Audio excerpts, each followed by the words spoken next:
tous, bienvenue dans les dossiers de la mémoire. Avec tous les massacres perpétrés et les exactions commises en Algérie, la colonisation française était d'une rare violence et d'une brutalité inouïe. Elle l'était également sur le plan symbolique. La colonisation a bouleversé profondément les noms algériens. La violence symbolique se manifeste ainsi dans l'acte de renommer les espaces et les personnes. Nous allons, à travers cette émission, retracer les transformations que les noms algériens ont subies et on va analyser les conséquences pour les individus et pour la société. Pour ce faire, j'ai le plaisir de recevoir un historien qui nous vient des États-Unis, plus exactement de l'Université de Texas à Austin. J'ai nommé Benjamin Claude Brouwer. Benjamin Claude Brouwer est auteur de 2 ouvrages remarquables sur la violence de la colonisation française en Algérie au XIXe siècle. Le premier est consacré à la colonisation des noms et le second aux exactions commises par l'armée française en Algérie, notamment lors de l'occupation du Sud et du Sahara. Monsieur Benjamin Claude Brouwer, bonsoir et bienvenue dans les dossiers de la mémoire. Merci beaucoup, c'est un grand honneur d'être ici avec vous. Vous vous êtes intéressé donc à un aspect méconnu de l'histoire de la colonisation de l'Algérie et vous avez découvert donc cette violence qui n'était pas manifeste, c'est la violence faite au patronyme, notamment des Algériens. Oui, en fait, mal connu peut-être à l'histoire, mais pas aux Algériens. Et ça, c'est le point de départ de ce projet de livre que j'ai commencé il y a très longtemps. Tout un travail fait par des chercheurs algériens, des linguistes, des grands noms comme Farid Ben Ramdan, Werda Yarmish, Brahim Atoui, et aussi des autres qui viennent récemment des psychoanalystes comme Karim Al-Azali, qui a traité cette question dans son livre, son ouvrage remarquable sur le traumatisme colonial. Et moi, je voulais ramener à ce débat, et aussi la société civile, qui en débat beaucoup. Pourquoi j'ai ce nom-là, d'où il vient, est-ce que c'est le nom de mes ancêtres, ces questions-là qui viennent d'en bas. Et moi, je voulais rapporter mon expertise comme historien et retravailler cette question de point de vue historique, reconstruire l'histoire du nom personnel en Algérie, et son transformation sur l'époque coloniale. Une histoire qui se passe surtout dans le 19e siècle. Alors, donc, vous avez travaillé essentiellement sur des archives pour voir un petit peu comment l'évolution de la rebaptisation donc des noms des lieux tout d'abord, parce que l'acte colonial lui-même commence par rebaptiser les lieux. D'ailleurs, même dans l'histoire de l'occupation de l'Amérique, Christophe Colomb, quand il débarque aux Bahamas, la première des choses, c'est de renommer les lieux. Ouais. C'était sa manière à lui de s'en approprier et c'était également le même procédé que la France coloniale avait utilisé en Algérie, n'est-ce pas? Oui, d'une certaine façon. Il y a un sociologue américain là, qui a travaillé un peu là-dessus, qui est très connu, James C. Scott, et dans un article, il a dit qu'il n'y a pas, on ne peut pas fonder un État sans nommer. C'est essentiel. Alors, ça, c'est un peu la problématique. Je traite cette question dans le premier chapitre du livre, où j'assemble une sorte de dispositif théorique, et dans lequel je fais un théorie de la langue, et la relation entre le langage et le pouvoir, et surtout le nom et le pouvoir. Et pour illustrer ce problème pour mes lecteurs, vous connaissez le deuxième sourate du Coran, où il y a une grande question de la langue ou des noms et Adam et Dieu donne les noms à Adam. Et comme ça, il y a des anges qui sont là. Et avec le pouvoir du nom, Adam, il devient le califat de Dieu sur terre. Ouais, donc c'est ça. Le pouvoir du nom, c'est ça. Il y a aussi des questions de Shakespeare. Qu'est-ce qu'il y a dans le nom qui est très important. C'est comme ça, c'est une question ontologique. Le nom et mon identité personnelle. Est-ce que le nom, c'est juste un symbole et je peux échanger les noms comme ils voulaient faire des personnages dans Romeo et Juliette? Mais je pense que l'histoire montre que le nom, c'est plus que juste un symbole, une étiquette qu'on peut échanger l'un pour l'autre. C'est vraiment quelque chose de... Pourquoi vous avez considéré ça comme étant une première violence? Donc le fait de toucher déjà donc, à ces noms dès 1830, que ce soit les noms des lieux ou bien les noms des personnes. Oui, Ben Ramdan, le linguiste qui a travaillé, spécialiste des noms, qui a travaillé sur cette question, il a, dans ses travaux, il parlait d'un onomacide. Oui. Onomo, c'est le nom grec pour nom, et cide, c'est latin pour tuer. Et il parlait d'un onomacide en Algérie, dans le 19e siècle. Et c'est ça que je voulais, d'où ça vient. Parce qu'avec un onomacide, c'est pas mon premier livre, ça traite la question de violence physique. Des gens, des massacres, les blessures qui sont faites au corps, les morts, etc. Mais ça, c'est une autre sorte de violence. Dans un onomacide, il n'y a pas la grande période de renommer les Algériens, ça vient avec l'état civil qui est imposé aux Algériens dans les années, la plupart dans les années 1890. Personne n'est tué. Il n'y a pas de mort. Il n'y a pas de violence physique dans cette renomination. L'acte de renommer lui-même va altérer en quelque sorte l'institution fondamentale, savoir la famille. Donc, la famille, le sens de soi, mes relations avec mes voisins. La question, Fanon, il parle dans le dernier de la Terre, de coloniser, il se pose en permanence la question qui je suis. Et le nom, c'est la réponse à le qui je suis. Il donne dedans. Et quand ce nom, il vient d'un autre, et c'est pas... parce que le nom algérien, dans le 19e siècle et dans l'histoire, il est composé de plusieurs éléments, jusqu'à 5 éléments. Et la France est le premier modèle qu'elle a fait pour elle-même, dans la Révolution française, prénom, nom, patronymique. Et ils ont dit, OK, on va finir avec le nasab, le ism, kunya, nisba, lakab, et vous allez avoir que 2 noms. Et ils sont fixes à vie. Vous avez ça à vie, et basta. Ils n'ont pas obligé les Algériens de prendre des noms culturellement français. On le sait. Mais les noms qu'ils ont donnés, ce n'était pas avec cette richesse, cette sorte un nom vivant, et qui évolue et qui appartient vraiment à quelqu'un, à leur famille, leurs ancêtres. Et le nom le plus essentiel dans l'histoire arabo-berbère, arabo-musulmane, c'est le nasab. C'est la chaîne des noms qui remontent dans certaines familles jusqu'à la famille du prophète. Exactement. Il n'y a aucune place pour le nasab dans ce nouvel modèle, dans ce nouveau nom colonial. Exact. Et puis, ils ont également transformé même les noms donc arabes et algériens d'une manière générale. Oui, parce qu'on attribue même le nom donc d'origine arabe. On a essayé toujours de le transformer pour mieux cadrer avec donc la langue française. Exact, parce qu'il faut que ces nouveaux noms soient écrits en lettres françaises. Et il y a un grand décalage entre l'alphabet arabe et l'alphabet français. Et c'est comme si, l'alphabet français est très riche en voyelles et très pauvre en consonnes. Et l'alphabet arabe, c'est l'envers. Alors, pour faire le projet de nom de cette transformation pour l'écrite pour les lettres françaises, ils ont découpé beaucoup des lettres arabes en disant qu'on n'a pas besoin de ça parce que dans le parler, on n'a pas la différence des lettres au son.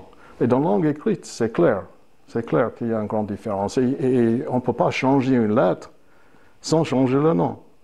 Mais pour ce système-là des lettres françaises, ils étaient très brutaux avec ça. Il y a très peu de finesse à ça.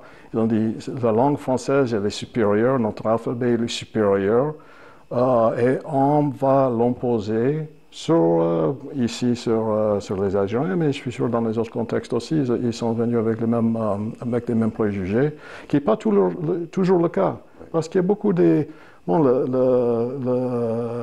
l'alphabet arabe, elle est assez universelle. Il est pris pour exprimer le turc, le persan, le berbère, le tamazight. Il peut s'écrire dans le Moyen-Âge, c'était écrit avec l'alphabet arabe. Le judéo-arabe aussi. Oui, oui. C'est la langue arabe écrite avec des caractères hébreux. Oui. Et ce qu'on voit avec ça, c'est que les écrivains juifs du Moyen-Orient, ils adaptaient leur propre alphabet au son arabe. Ça veut dire qu'ils ont modifié leur propre lettre. Et les linguistes, les orientalistes français, ça se passe dans les années 1850. Ouais. On ne va pas changer notre alphabet pour s'accommoder, pour que l'arabe puisse... c'est comme un vêtement. Ouais. On ne va pas le changer pour que l'arabe peut s'exprimer dans nos lettres. On va imposer notre lettre et c'est tout. Et de toute façon, c'était fait avec beaucoup de mépris, il faut le dire, de mépris envers ce langage et les Algériens oui. qui utilisaient ce langage. Et aussi, c'est pas uniquement avec l'arabe, aussi avec les noms tamazight, berbère. Les orientalistes qui faisaient ça, c'était à l'époque où il n'y avait pas une bonne connaissance parmi les spécialistes français de la langue berbère. Alors, ils ont traduit les noms d'abord en arabe, et après, ils ont fait la transformation en français. Et il y a beaucoup de petites nuances. Donc, c'est un massacre oui, c'est ça l'onomacide. Oui, c'est ça l'onomacide. Ouais. Et puis, le choix même des noms patronymiques pour certaines familles. Donc, c'était avec beaucoup de mépris, parce que des fois, ils ont tendance à animaliser toute une tribu, en attribuant donc des noms, des fois, qu'on ne peut même pas prononcer, n'est-ce pas? Ouais. Ça, c'est une question où les archives étaient moins lucides dessus, parce que ça, c'est un des problèmes les plus sentis en Algérie aujourd'hui, d'où viennent ces noms péjoratifs. Comment je peux le changer, qui m'a donné ça, qui a donné ça à mes ancêtres. Et les archives sont assez silencieuses là-dessus. J'ai quelques hypothèses dans le livre. Un, c'est que il y a les noms pour les êtres humains et des noms pour toponymes, pour les lieux. Les lieux. Et dans le système français, il y avait le nom en particule, qui est un signe de noblesse, où la famille est nommée après un terrain.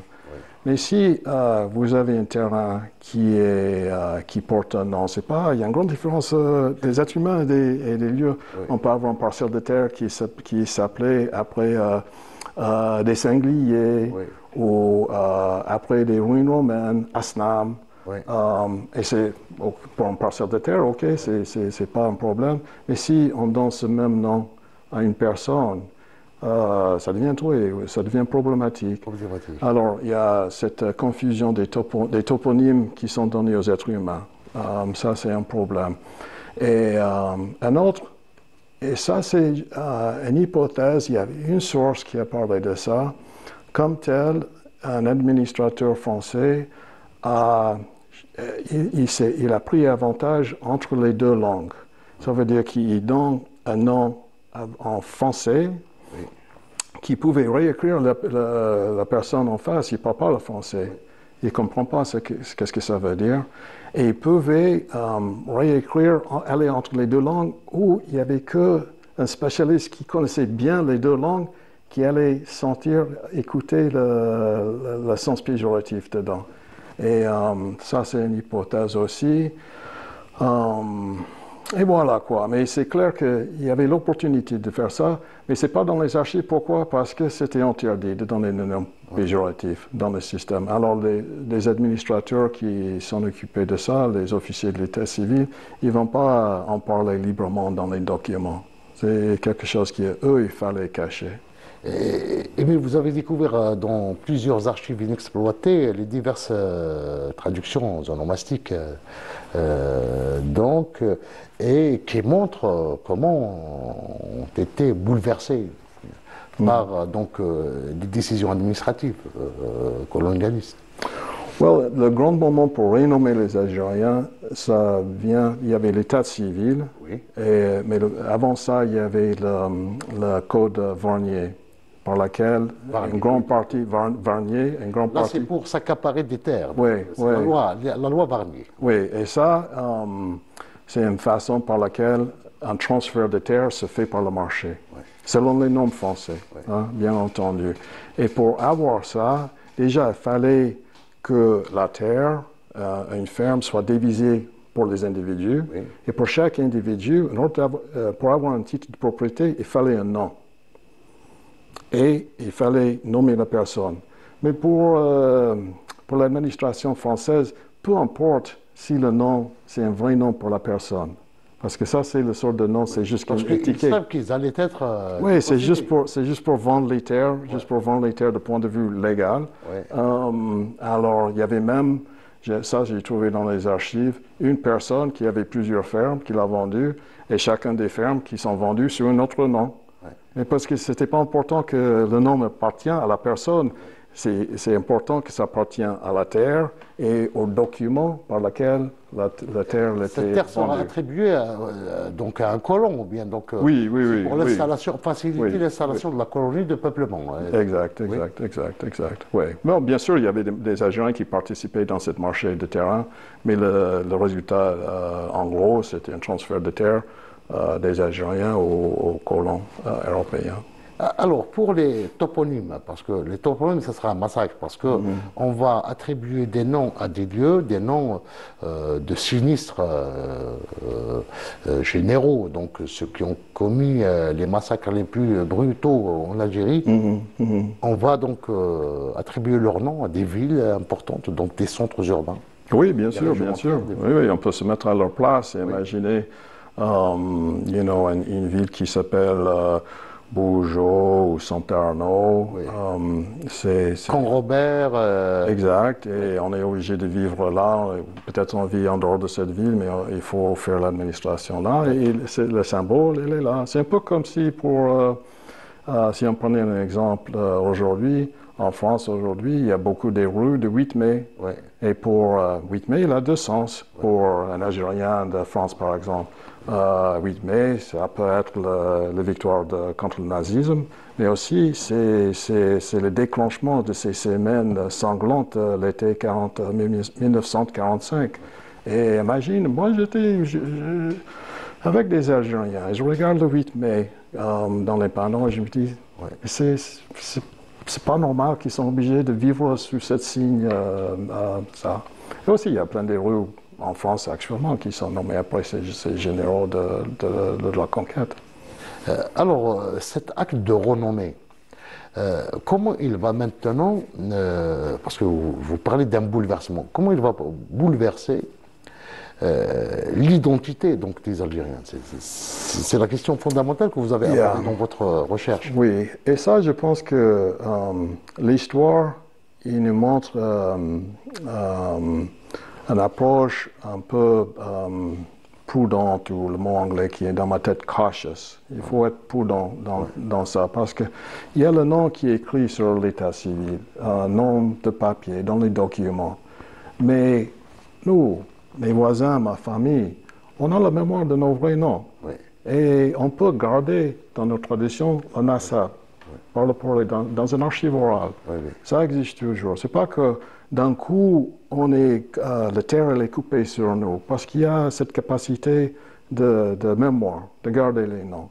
Le problème, c'est qu'au fur et à mesure qu'on avance dans le XXe siècle, dans la modernité, c'est pas une période de connaissance d'archives orales, c'est une période des documents. L'identité, ça passe par les documents. Oui. Alors peut-être vous connaissez vos cousins par leur vrai nom, oui. Mais si vous vous mettez dans un tribunal ou chaque instance qu'on se mette devant la colonisation, dans ces institutions administratives, on est obligé d'être interpellé par ces noms écrits de documents, ouais. Avec certaines exceptions. Ouais. Hein, parce que l'état civil était fait pour la plupart des Algériens dans 1895. À cette époque-là, il y a 3 millions des Algériens qui sont inscrits dans les registres de l'état civil à ce moment-là. Mais au fur et à mesure qu'on avance dans le temps, les gens ils déclaraient par les naissances, leurs enfants, le mariage surtout, déclaraient par le mariage, divorce non plus, les morts non plus. Et de fur et à mesure, c'est... Des fois, le même papa appelait son enfant par son véritable nom. Pour éviter, par exemple, à la veille de la Première Guerre mondiale, les gens refusaient donc de donner le même nom pour les deux enfants. Oui. Pour échapper à la conscription obligatoire. Et les recruteurs français militaires, ça et pour la police, c'était pas important. D'un coup, si vous êtes là, vous vous déclarez comme tel, vous n'avez pas besoin d'être fait le service militaire avec votre état civil. Oui. Et vous avez besoin de la chair à canon, et c'est tout. Oui, c'est ça. Ou pour être mis en prison. On n'a pas besoin de l'état civil pour se mettre en prison. Mais si, par contre, on veut avoir un statut... L'état civil, c'était fait pour, dans la Révolution française, pour émanciper le citoyen, oui. Pour le faire sortir des masses, pour avoir les droits, pour installer les droits dans une certaine personne, un individu. Mais en Algérie, c'était le contraire. C'était pour mieux les contrôler. C'était pas question des droits pour les Algériens. Oui. Avec seule exception, droit de propriété. Pourquoi? Parce qu'avec droit de propriété, on peut vendre les terres. Oui. Et si le reste des droits civiques, des droits politiques, non, pas question de ça. C'était réservé à une minorité, donc l'histoire des droits de propriété, c'était pas pour... Oui, pour ceux qui... Parce que les autres, on les chassait tout simplement de l'autre... Oui. Il y a beaucoup... le transfert de propriété par la vente, oui. Il y avait aussi beaucoup des autres manières par lesquelles les Algériens ont perdu leurs terres. Exactement. Donc il y a des spoliations. Exact, oui. Par exemple. Alors, dans le cadre de vos recherches, vous avez, par exemple, découvert que le patronyme Al-Jazaïr existait bien avant, parce que certains Français prétendent que le mot Algérie était donné par les Français. Alors, qu'en est-il exactement? Ça, c'est assez quelque chose où les documents parlent dans leur silence. Oui. Dans le XVIIIe siècle, par exemple, oui. En français, dans la langue française, il y avait beaucoup de noms pour les pays oui. de l'Afrique du Nord. Il y avait la Barbarie, les côtes de Barbarie, oui. Mais aussi il y avait l'Algérie. Oui. Et on parle des Algériens. Et ce n'est pas uniquement la capitale de ceux qui habitaient à Alger. C'était comme... puisque vous avez travaillé sur le Sahara, donc vous savez que... À cette époque-là, je ne pense pas qu'il y avait une énorme connaissance de ce qu'il y a plus loin à l'intérieur du pays, mais ce n'est pas très loin d'aujourd'hui oui. où on a un pays Algérie avec un peuple algérien. Oui. Dans les documents de langue française avant la Révolution française, on n'est pas loin de ça. Oui. C'est qu'il y a la rupture. La rupture, ça commence avec la guerre 1827. Où le gouvernement français a commencé à penser à la colonisation. Bon, déjà la guerre. La France et l'Algérie, ils ont fait de la guerre beaucoup avant, mais ça c'est nouveau, parce que ce n'était pas juste une guerre, c'était une occupation. Oui. Et alors, d'un coup, le nom Algérie, ça disparaît dans les documents français. C'est une recherche que j'ai fait en 2 parties. Il y avait 2 grandes commissions parlementaires, 1834. Et 1834, les premiers 3-4 ans de l'occupation française. Et dans une première, ça c'est, je parle maintenant un peu des méthodes, comme ils ont changé oui. De recherche. dans un premier chapitre de mes recherches, j'ai travaillé avec les rapports de ça en forme imprimée. Et j'ai cherché justement le nom Algérie ou Algérien dedans. Tac, tac, tac, je regarde page par page. J'ai passé peut-être une semaine dans la bibliothèque à le chercher. Et je me suis dit, bah, il ne parle pas de l'Algérie. Il parle de l'ex-régence. Il parle de régence. Il parle de l'Afrique. Et j'ai pu confirmer dans un deuxième chapitre de recherche, parce que maintenant le livre il était numérotisé, alors j'ai fait une recherche mot dedans, ça passe très très vite. Et c'est comme si quelqu'un, à l'époque, a passé dans le texte, et chaque fois, parce que des gens, ils parlaient sûrement dans leur débat, ils parlaient de l'Algérie, mais c'est comme que quelqu'un a passé après le coup, a effacé Algérie, à chaque instance qui était prononcée dans les débats, pour le remplacer par un de ces euphémismes, régence, ex-régence, Afrique. Parce que donc même l'histoire, des documents historiques ont été falsifiés. Donc, je pense, dans l'acte de production, il y a un effacement. Il y a un effacement dans l'acte de production lui-même. Oui. Parce qu'une phrase, elle a besoin d'un sujet, un verbe, et le sujet, chaque fois, c'était le mot qui aurait dû être là et qui était là avant 1827, c'était l'Algérie. Et d'un coup, disparu. Du jour au lendemain, donc à partir de 1827, on commençait déjà à préparer la conquête. C'était effacement, parce que c'est une sorte de rupture épistémologique qui se prétend faire. Comme si, parce que ça, c'est pas uniquement la France et l'Algérie, mais tous les impérialistes de l'époque et bien avant, ils allaient dans le monde comme s'ils étaient les premiers, qu'il n'y avait pas, il y a la population des indigènes, mais il n'y a pas des nations, il n'y a pas du peuple, c'est juste des gens, une sorte de matière primaire qu'on va coloniser, on va prendre. Et ils n'ont pas, parce que la nation, début du 19e siècle, c'est la grande naissance de la nation, et en France et pour les pays européens. Et ils voulaient faire comme si cette possibilité d'exister en nation, c'était exclusive pour les Européens, pour les Blancs.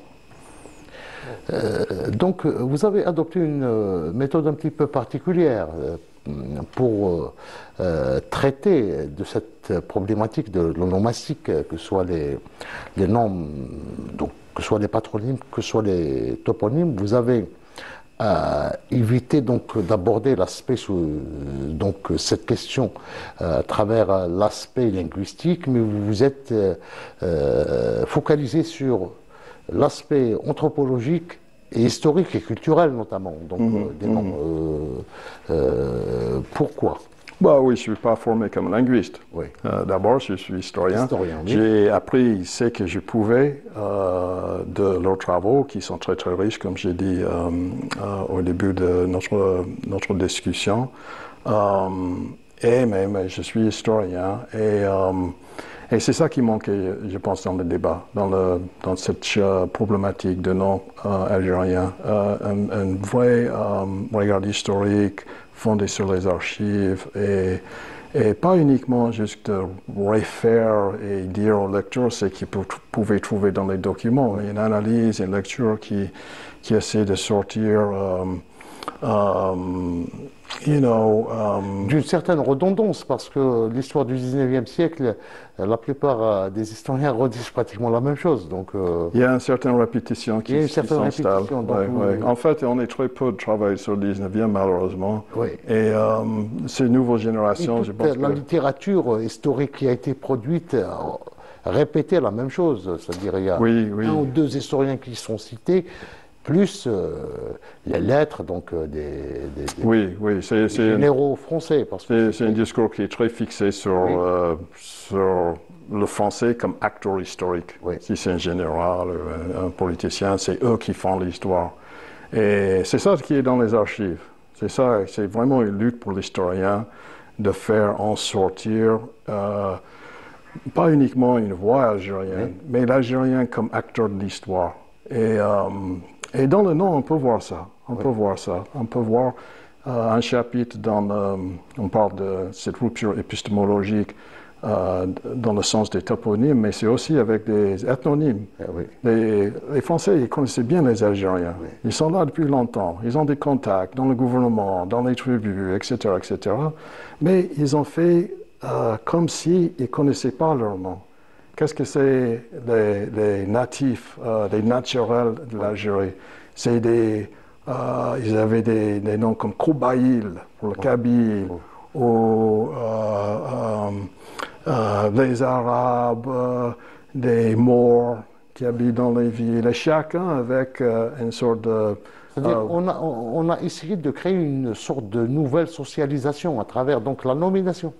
Oui, ça. Mais les Algériens, ils ont résisté ça. Oui. Ils ont résisté ça. Et ils ont...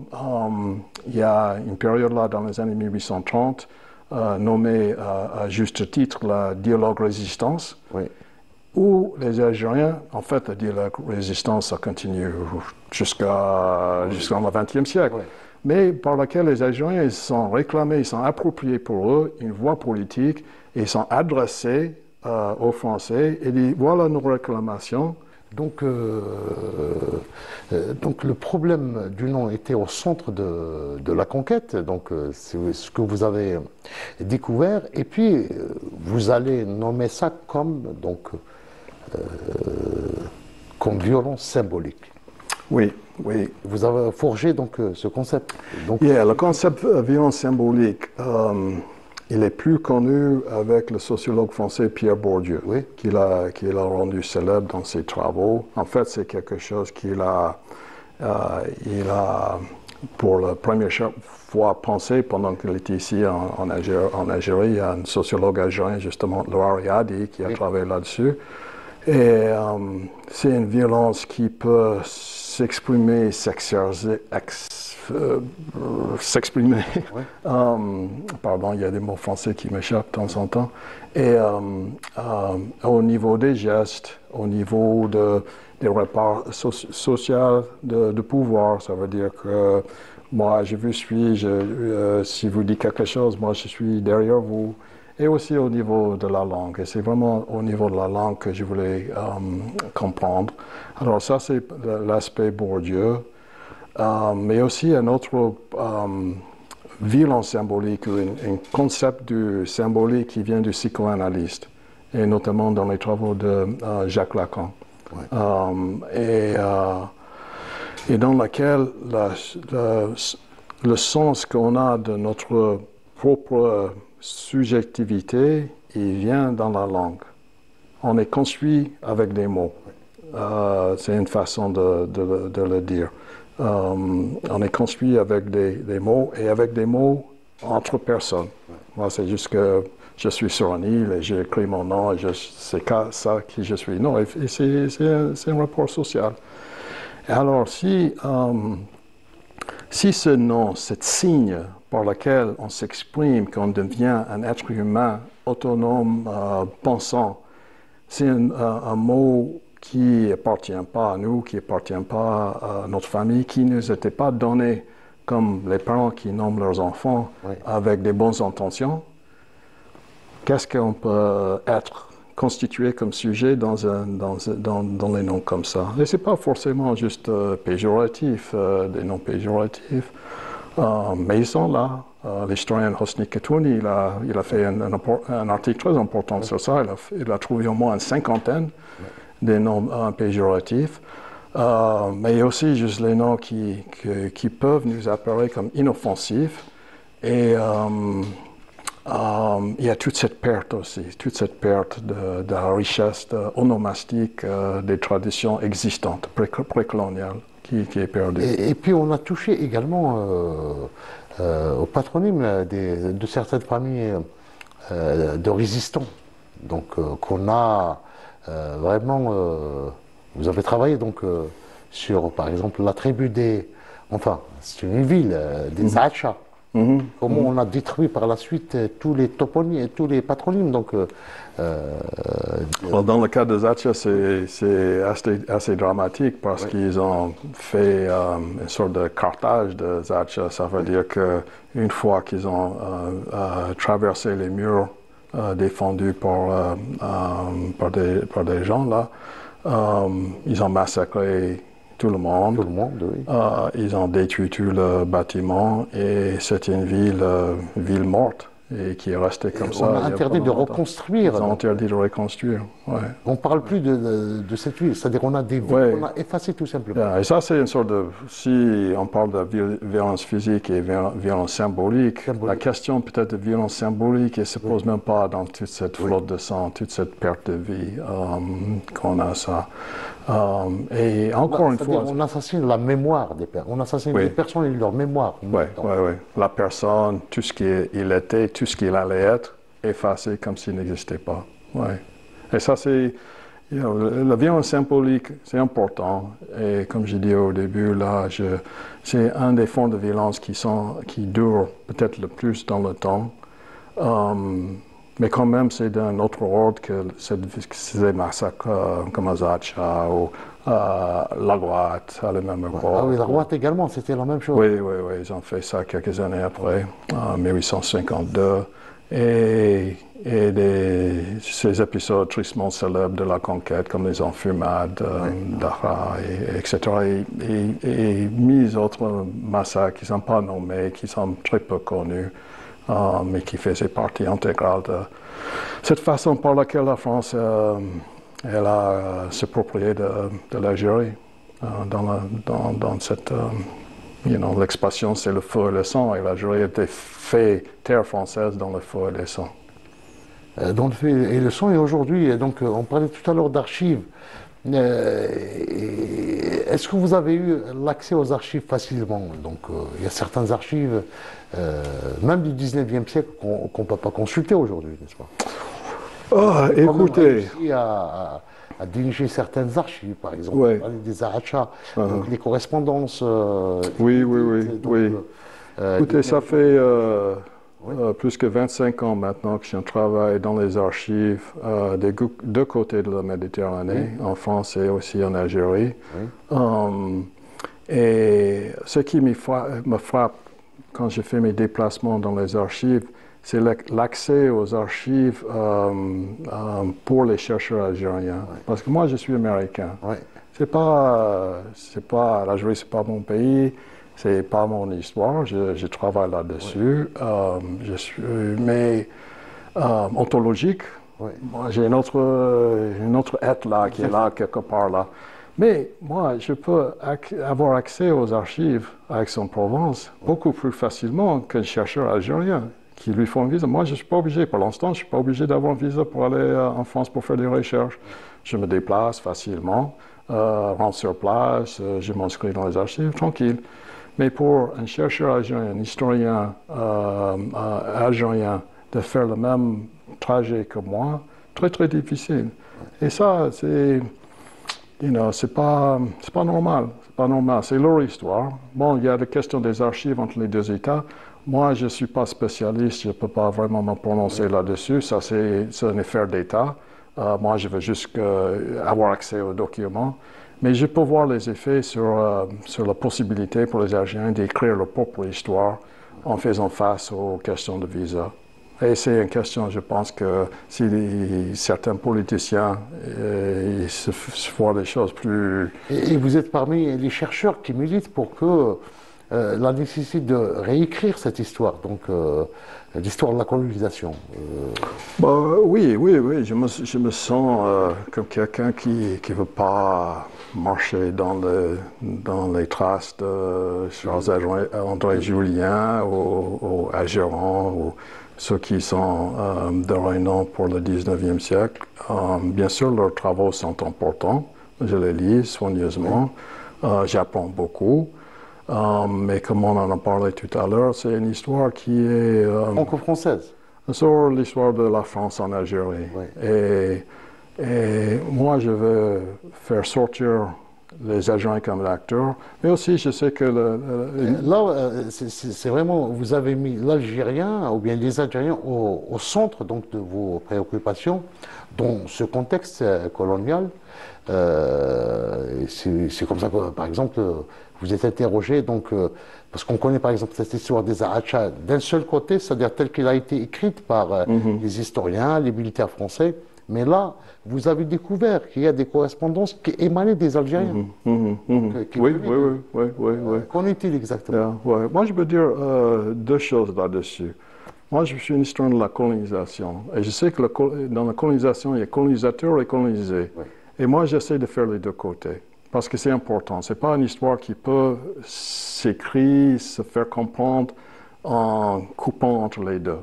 Ils sont comme ça, pour le bien ou pour le mal, c'est comme ça l'histoire de la colonisation.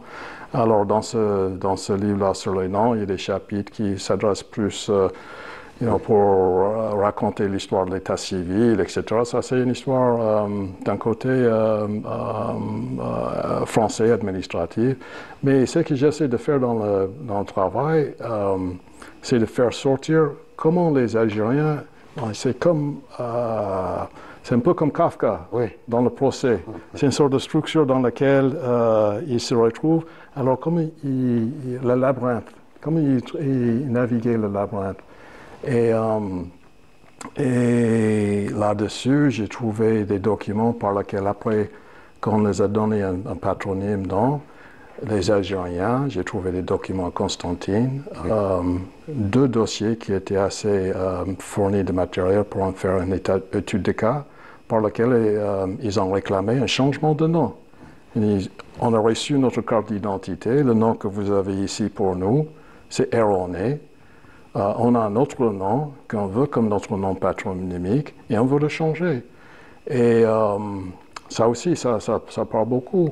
Et il y avait un artisan à Constantine qui a réclamé ça. C'était assez facile pour lui. Oui. Bon, il faut que... C'est le gouverneur général. Ah oui, une procédure judiciaire. C'est très difficile, mais assez facile pour lui. Mais aussi, parce que les Français facilitaient un peu pour lui. C'est un chef de famille, il était artisan, il faisait des chaussures. OK, on va faciliter. Il veut ce nom. Idrissi, il voulait ce nom-là comme patronyme. OK, on va lui donner. Il a fait toutes les étapes nécessaires.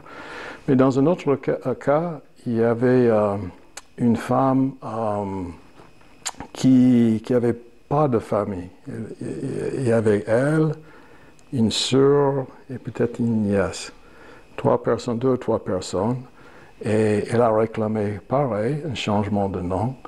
Mais ça se voit dans les documents que l'administration française qui traitait la question, il dit pourquoi on va casser la tête avec cette femme, elle n'a pas de propriété, elle est isolée, de toute façon ce nom, il va mourir avec elle.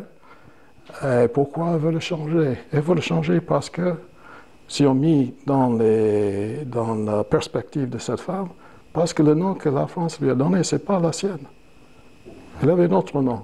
Et elle voulait que ce nom corresponde à ces documents. Alors, colonisateur, colonisé, mais aussi avec ces documents, ces archives coloniales qui veulent raconter l'histoire de la France en Afrique. Il y a toujours des petites personnes qui arrivent, qui sont dans les marges des documents. Et là-dessus, je me suis inspiré de la grande romancière algérienne Assia Djebar, oui. qui aussi, dans ses travaux, elle est historienne de formation, dans un certain temps dans sa carrière, qui a fait sortir ces petits personnages, notamment des femmes. Notamment dans L'amour et la Fantasia. Donc. Oui. Qui les a fait des personnages intacts, intégral, avec leurs histoires propres à eux ou à elles, à raconter dans l'histoire. Bon, je ne peux pas faire ça, je ne suis pas romancière, je ne peux pas inventer l'histoire, il faut que je reste avec des documents, mais je peux m'inspirer de cette approche-là. Et chaque fois que je trouve une petite personne qui arrive dans les documents, je peux faire mon mieux de raconter leur histoire. Alors, il nous reste 2 minutes, j'aimerais vous poser une question générale par rapport à la colonisation.